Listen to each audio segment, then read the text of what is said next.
cardiovascular, vocês vão ver que eu já mandei esses slides para vocês, acho que vocês já devem ter recebido, sim ou não? A gente começou estudando coração, né? Todos os mecanismos que envolvem contrações e relaxamentos do músculo cardíaco, gerações de atividade elétrica pelo músculo cardíaco, como que essa atividade elétrica pode ser propagada por esse músculo e gerar uma resposta mecânica que seria a contração. Depois os mecanismos envolvidos em vasos sanguíneos, né, a física da circulação, como que ocorrem os mecanismos de vasoconstrição e vasodilatação.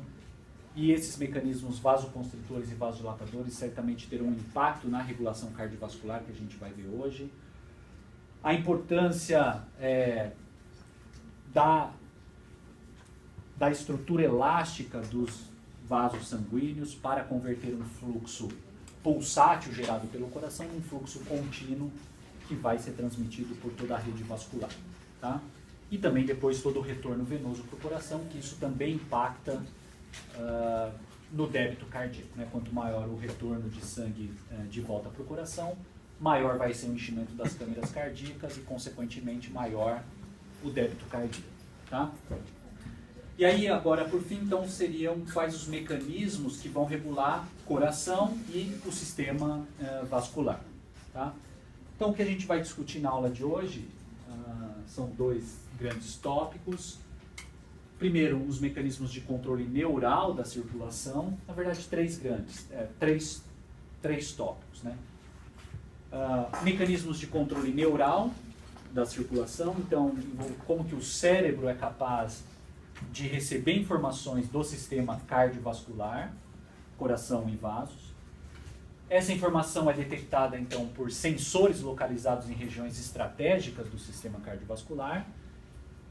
E essa informação é levada para o cérebro. Mecanismos neurais, regulação rápida, porque envolve aferentes neurais. Tá?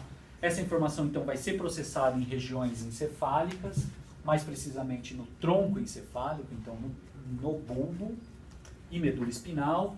E aí nós temos uma via reflexa eferente, por isso uma resposta rápida. Então, caracterizando, então, um reflexo cardiovascular.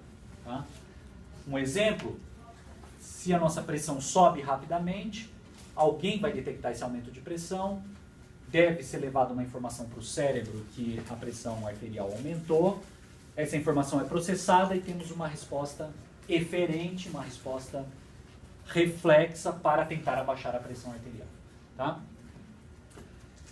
E depois, mecanismos de controle hormonal da circulação. Então, mecanismos a médio e longo prazo, porque temos a necessidade de secretar hormônios na circulação, frente a um desafio para o sistema cardiovascular. Então, por exemplo, se a pressão arterial caiu, nós temos os mecanismos rápidos de controle da pressão arterial, que detectam essas alterações de maneira muito precisa e de maneira rápida, informando o cérebro para tentar controlar. Se de alguma maneira os mecanismos de controle rápido não são capazes de controlar essa queda de pressão arterial, por exemplo, nós temos que hormônios são secretados na circulação na tentativa de conter essa queda de pressão que foi diagnosticada inicialmente. Tá? Então, por isso são mecanismos de médio e longo prazo, porque o organismo precisa detectar, precisa fazer com que um outro determinado órgão passe a secretar esse hormônio na circulação. E aí esse hormônio na circulação vai ter o seu efeito no sistema cardiovascular, coração ou vasos sanguíneos. Tá? E aí envolve, então, portanto, o papel dos rins nesse controle da pressão arterial, tá? Principalmente na regulação de volume, por isso que eu comentei a respeito de uma queda de pressão arterial numa hemorragia, por exemplo. Se a gente tem uma hemorragia, mecanismos são deflagrados no sistema como um todo, principalmente o rim, vai detectar essa queda de pressão, essa queda de volume e passar a secretar hormônios na circulação, entre eles a angiotensina, que vai ter um papel vasoconstritor para tentar regular essa queda de pressão. Tá? E nós temos também os mecanismos locais de regulação cardiovascular. Esses dois grandes mecanismos são de regulação de pressão arterial. Tá? Mecanismos rápidos que regulam a pressão arterial, mecanismos a médio e longo prazo que também regulam a pressão arterial. Mas nós temos os mecanismos locais de regulação cardiovascular que não vão impactar a regulação de pressão arterial sistêmica. Tá? Esses mecanismos locais vão regular fluxo, fazendo vasoconstrição ou vasodilatação para um determinado órgão, mediante a necessidade que esse órgão está precisando de um aporte maior ou menor de fluxo de sangue. Tá? Um exemplo, durante a atividade física, nós não vamos ficar hipertenso para fazer uma atividade física, né? Mas é a necessidade de ter um aporte maior de sangue para a musculatura esquelética. Tá? Como que o sistema faz isso? Regulando o fluxo de sangue para a musculatura esquelética, sem que com isso nós tenhamos um impacto geral em pressão arterial. Tá?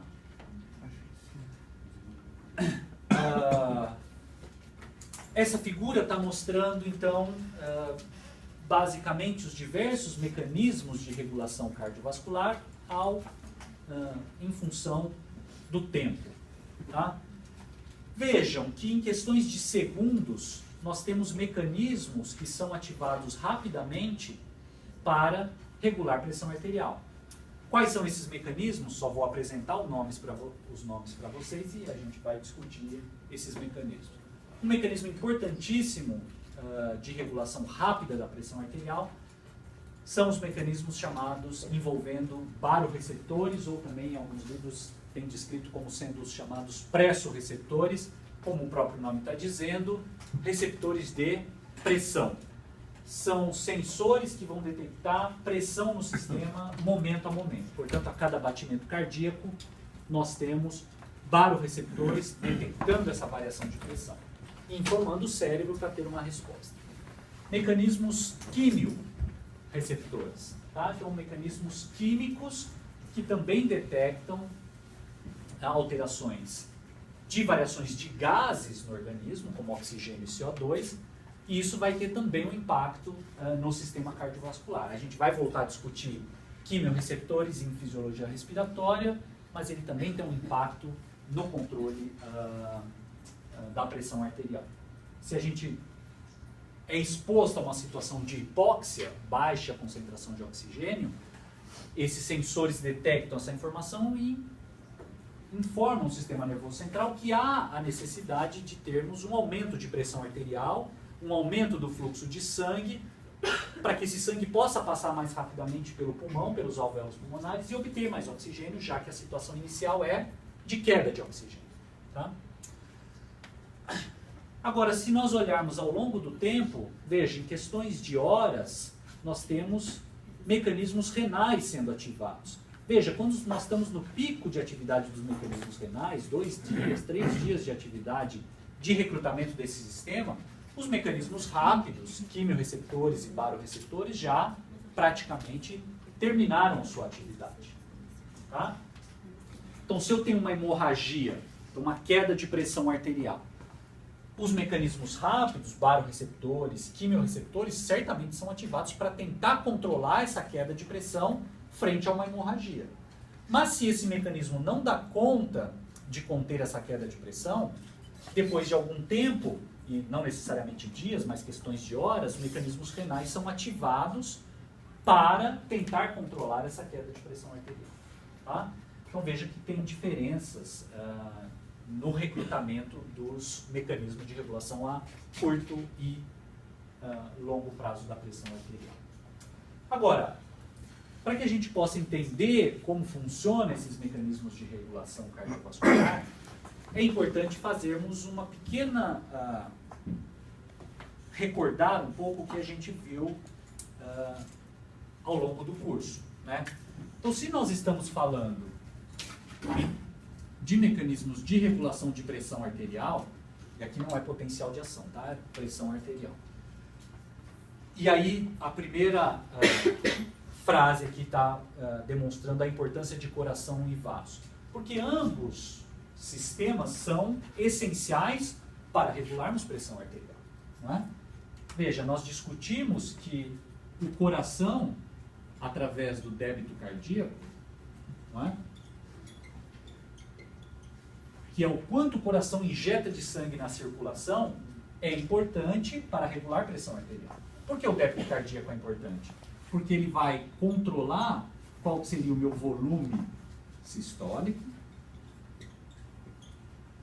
certo? Então, quanto de sangue é injetado numa sístole e também a minha frequência cardíaca. Quantos batimentos por minuto o coração realiza? E se nós pensarmos em frequência cardíaca, nós temos duas variáveis que influenciam drasticamente no controle da frequência cardíaca. O sistema simpático, saúde, e o sistema parasimpático. Ambos os sistemas atuando aonde? Nas células geradoras de atividade elétrica do coração. Né? Nódulo sinoatrial, nódulo atrioventricular. Então, se eu tiver uma atividade parasimpática, ele vai mudar a permeabilidade iônica nos canais presentes nas células do nódulo sinoatrial. E se eu tiver uma atividade simpática também, eu vou facilitar um aumento dessa permeabilidade iônica. Tá? Facilitando a geração de atividade elétrica, aumentando a frequência cardíaca. Se eu aumentar a frequência cardíaca, eu aumento o débito, eu aumento a pressão arterial. Lembrando que o débito cardíaco é regulado por duas grandes variáveis também, não é? Então, o quanto eu tenho aqui da minha pré-carga, não é? Que é o quanto de sangue retorna para o coração, no retorno venoso. Então, se eu ficar muito tempo parado, esse sangue vai retornar tão facilmente para o coração? Não. Lembra, o sistema venoso é um sistema de baixa pressão. É um sistema que apresenta válvulas, que facilitam esse retorno. Nós temos os músculos esqueléticos, onde as veias estão inseridas. Toda vez que eu me movimento, ocorre contração da musculatura esquelética, que comprime as veias e faz com que esse sangue retorne para o coração. Toda vez que eu inspiro e expiro, eu tenho compressão dos vasos na minha caixa torácica, certo? Com variações de pressão intratorácica, que facilitam com que esse sangue retorne para o coração, aumentando a minha pré-carga, aumenta o quanto de sangue retorna para o coração, aumenta o meu débito, melhora a minha pressão. Tá? Agora, o débito também é regulado por um fator chamado de pós-carga, né? Que depende muito do meu sistema nervoso simpático. Não é? O que seria a minha pós-carga? Seria qual é a carga que o coração enfrenta para injetar sangue na circulação. Então vai depender se eu tenho constrição ou dilatação dos meus vasos, por onde o coração tem que fazer a injeção de sangue. Vai depender também do funcionamento das válvulas, onde o coração, ao fazer uma variação de pressão, o meu ventrículo, precisa injetar esse sangue na circulação.